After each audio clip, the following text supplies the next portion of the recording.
The relationship between big tobacco and the cannabis industry is deeper than many realize. Over the past decade, as traditional cigarette sales have declined, major tobacco companies have strategically pivoted into vaping and cannabis-related technologies. And this shift has allowed them to leverage their financial resources, global distribution networks, and technological expertise to dominate emerging markets.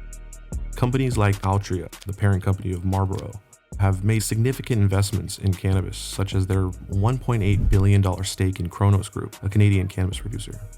Meanwhile, British American Tobacco has partnered with Organogram, another Canadian cannabis company, to develop cannabinoid products. And these moves highlight the tobacco industry's acknowledgement that cannabis represents the future of their business. People always ask me, Luke, is big tobacco gonna eventually get involved in the industry? And, well, folks, the answer to that is they've already been involved for quite some time. It's here, folks. Big tobacco's involvement in cannabis is not just about diversification, it's about survival for them. With growing public awareness of the health risks associated with smoking, tobacco companies are seeking new revenue streams in industries with untapped potential, and cannabis offers exactly that. Well, after quite a bit of speculation, we had confirmation today that big tobacco is finally getting into the Canadian cannabis space. Altria, the U.S. company which operates the Marlboro and Copenhagen tobacco brands, announced it's going to buy a 45% interest in Canada's Cronos Group, and the price tag, $2.4 billion Canadian. Shares of Cronos moved higher by more than 20% today. It's been a volatile week overall for the Canadian cannabis stocks. However, the entry of such powerful players into the cannabis space raises concerns about monopolization, market manipulation, and the stifling of smaller competitors. And these concerns come into sharper focus when examining the practices of companies like S'more International and its flagship brand, Ccell. Please make sure to hit the like button, subscribe, and comment down below. Strap in, folks. This one is going to be interesting. Anyways, this is LMC. Let's run it. So really, like, when we talk about big tobacco, right, these are industries that have already been invested into this emerging industry for quite some time now, right? But one thing I'm noticing is that this industry is actually where a lot of inventions, a lot of innovations for broader applications in society are going to be created. And that's why competition is so important. Without competition, you're not getting that pure hunger, and that obviously stalls out innovation. This is a mechanism of big tobacco to try to take over and solidify a major product category in this emerging market, right? And it's being done via S'more International and Ccell. S'more International, founded in 2009 and headquartered in Shenzhen, China, has become the world's largest manufacturer of vape hardware.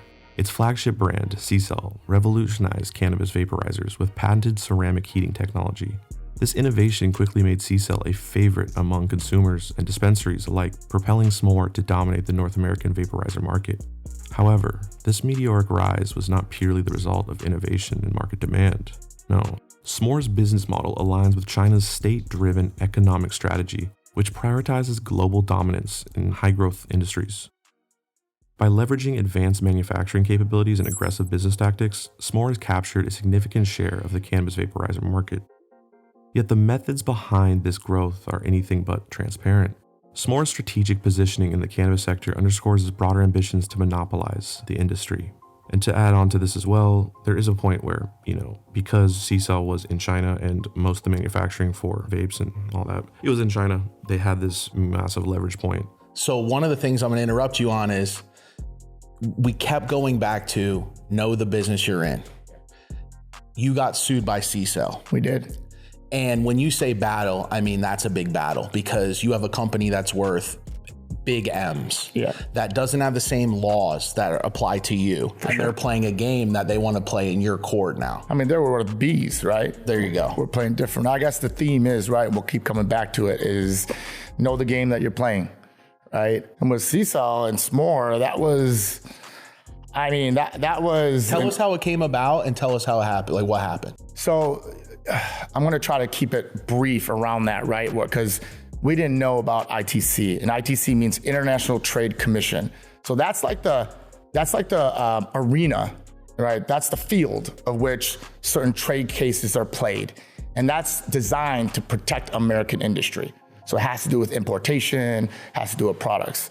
So S'more had the bright idea as a Chinese company, just listen to how kind of wild this is. A Chinese company decided to sue American companies for patent infringement, just stealing their ideas. Already you're like, what now? Yeah. And in the landscape of protecting American businesses. We're American, right? And we're from cannabis, right? I'm born and raised in Chicago, right? So it's like so it's interesting to see that, right? And I think throughout that process, with the connections and resources that we were able to put together, we had this binary choice. It's not like we wanted to sit there and be like, oh, we're gonna, go and fight this thing and do all these things. It was almost a responsibility that was kind of bestowed upon us to represent the industry. Because if they won, they would have had a monopoly on importation of all these devices, man. It says precedents that now who's next now? Who else can we go after competition-wise that we can take their piece off the board? Yeah, look, it was a tactic for them. I'm not saying it was a wrong tactic or certain things. If I look at, again, take off our lens and put theirs on, they saw market share being taken. They didn't know how. It's just, again, looking at that, and I think what happened was because they didn't know who we really were, the case kind of developed then. So they had no idea whether or not we would fight it. I think their thought was that the industry was going to roll over, right? Because they did target like 30 some companies, but we had knowledge of people telling us like, yeah, no, they're specifically coming after you. They're trying to settle with people and say, hey, no, this is who we're going after. Yeah, like look, if you look at their tools, let's just look at their tool belt, right? They got a big balance sheet, they got lots of money. I think it costs 3 to 5 M's to just even bring the ITC. Oh, so hardware is so it's not even cheap. No, just to bring the case into that arena. Oh, so it's serious at that point. Oh, yeah. Like so some notable ITC cases. Apple versus Samsung, Google versus Sonos, right? Like these are the type of cases that are met at the ITC forum. It was trial by fire, man. So let's talk about the patent bullying and the vape infringement case. In 2022, S'more and Ccell launched an aggressive legal campaign against 38 North American companies accusing them of patent infringement, and the case brought before the U.S. International Trade Commission, or the ITC, targeted small and mid-sized businesses, many of which lacked the financial resources to contest the allegations. And this tactic, often referred to as patent bullying, which involves leveraging questionable patent claims to intimidate the competitors and suppress competition. And one of the accused companies, Seattle-based Next Level Ventures, fought back, exposing S'more's overreach. According to court documents, S'more's patent covered basic vaporizer components, such as mouthpieces connected to liquid reservoirs. Next Level argued that these features had been publicly displayed at industry events before S'more's patents were filed, rendering the claims invalid. Moreover, they alleged that S'more had fraudulently obtained some of these patents to bolster its legal position. Despite S'more's aggressive tactics, the ITC ultimately ruled in favor of the defendants, finding no patent violations. And while this decision was a significant victory for the North American cannabis vaporizer industry, it also exposed S'more's willingness to use the legal system as a weapon to stifle competition. And in a lot of ways, it's pretty interesting and pretty kind of bold to see that a Chinese company tried to take American companies in American court and tried to fight against them there. The ITC is really out there for helping protect American companies, right? Anyways.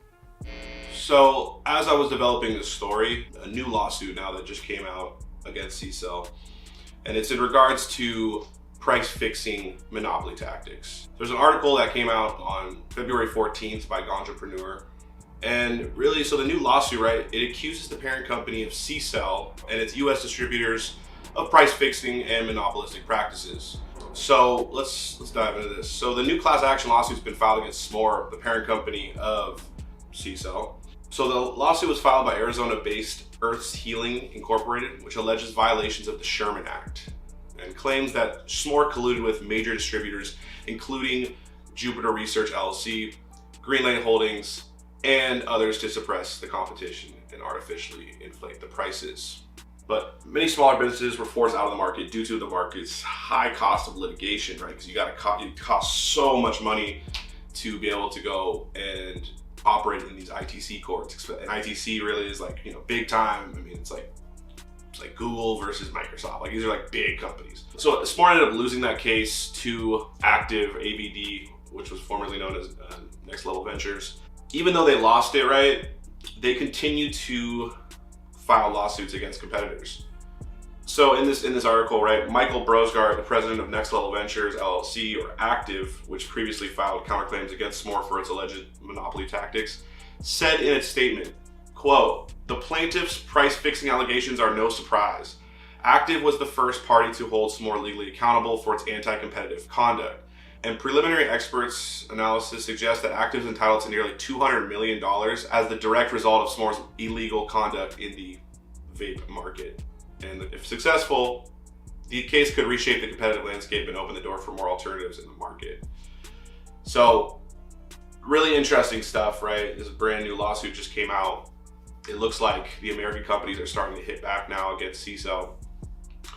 And at the end of the day, like, they need to start to look at how are we going to innovate? How are we going to, like, these kind of tactics are utilized by people that are usually at the top and are kind of done, innovating. Not to say that they haven't innovated necessarily, recently, not that I just don't know. But what I do know is that they're trying to bully the smaller businesses into capitulating, into going out of business, into giving up, into whatever, different things. And they're doing it through unfair means. And that, in my mind, is something that we need to definitely make sure that people are aware of this, and that, we vote with our dollars, right? Because like I said, I just want to see a healthy, competitive industry. I don't want to see mass consolidation. I know it's gonna happen, but I would like to say is, we should try to prevent that from at least slowing it down from happening. And I think this is a big component to it, right? Smore's tactics mirror those of the tobacco industry, which has long used its financial and legal resources to suppress competition and maintain market dominance. Smore's dominance in the vaporizer market positions it as a valuable partner for these corporations, Big Tobacco, further entrenching their influence in the cannabis industry. And additionally, Smore's ties to the Chinese government can't be ignored. China's state capitalism model prioritizes the growth of domestic champions in strategic industries, providing them with financial and regulatory support to compete globally. By dominating the cannabis vaporizer market, Smore aligns with China's broader economic goals, extending the CCP's influence into a lucrative and rapidly expanding sector. And the recent class action lawsuit that I mentioned a little earlier and federal antitrust complaints against Smore highlight the urgent need for regulatory oversight in the cannabis industry. If Smore's alleged monopolistic practices are allowed to continue, they could have far-reaching consequences for competition and innovation. Smaller companies already struggling to navigate the complex regulatory landscape of the cannabis industry may be forced out of the market, leaving consumers with fewer choices and higher prices. Moreover, the case underscores the importance of addressing fraudulent patents and abusive litigation. As the cannabis industry matures, protecting intellectual property is essential, but it must be done in a way that promotes fair competition rather than stifling. And Smore's actions, if proven, represent a significant threat to the principles of a free and competitive market. So what's at stake? The story of Smore International and Ccell is about more than patents or vaporizers. It's a cautionary tale about the dangers of unchecked corporate power and the broader implications of global economic strategies. As the cannabis industry continues to grow, it faces a critical juncture. Will it remain a space for innovation and opportunity, or will it become another market dominated by monopolistic giants with ties to foreign governments and big tobacco? But the ongoing legal battles against Smore offer a glimmer of hope for small businesses and industry advocates. By challenging monopolistic practices and exposing fraudulent behavior, these lawsuits can help level the playing field and ensure a more equitable future for the cannabis industry. Ultimately, the outcome of these cases will shape not only the vaporizer market, but also the broader trajectory of cannabis as a global industry. Are we going to let big tobacco take over? Well, we'll see. Ccell, they once were the only business in town, right? Now there are actual competitors. I want to see competition, because that leads to innovation, and that leads to overall better products for us, the consumers. And I think that's really important, you know. And like I said, Ccell, S'more, they are directly tied to big tobacco, right? There's direct ties to companies like Altria, right? There is an obvious tie between big tobacco companies that are in the United States and China, and more specifically with S'more. And so, for anybody that's at Ccell or any of the distributor partners that they have that see this, I'm not trying to come at you guys in a hostile, you know, way, but I will say I'm here to critique though, and I would say 100%, you just need to compete, because this is important to protect American companies, one, but two, protect, like I said, that competition that then pushes innovation. And competition, like I said, if there's no competition, you get stagnant. If there is competition, you get some amazing things, right? That's what pressure creates. Pressure creates diamonds, and so forth. So definitely gotta say, shout out to ABD or Active for, you know, finally going up against these guys. I think that this is gonna be a developing story as time goes on, so we'll keep our eyes on it. But let me know what you guys think though. I would love to hear your guys' thoughts on this. And guys, make sure you guys sign up for the newsletter, stay up to date on things just like this. It's gonna be coming out every single week. Anyways, guys, I really, really appreciate you all. Big shout out to everyone that made it to the end of this video. Follow me on all the social medias. The links are down below in the description. Follow on Twitter, Instagram, join the Discord, all that stuff. Anyways, guys, really appreciate you all. Thanks for rocking with me. Ccell MC, signing out.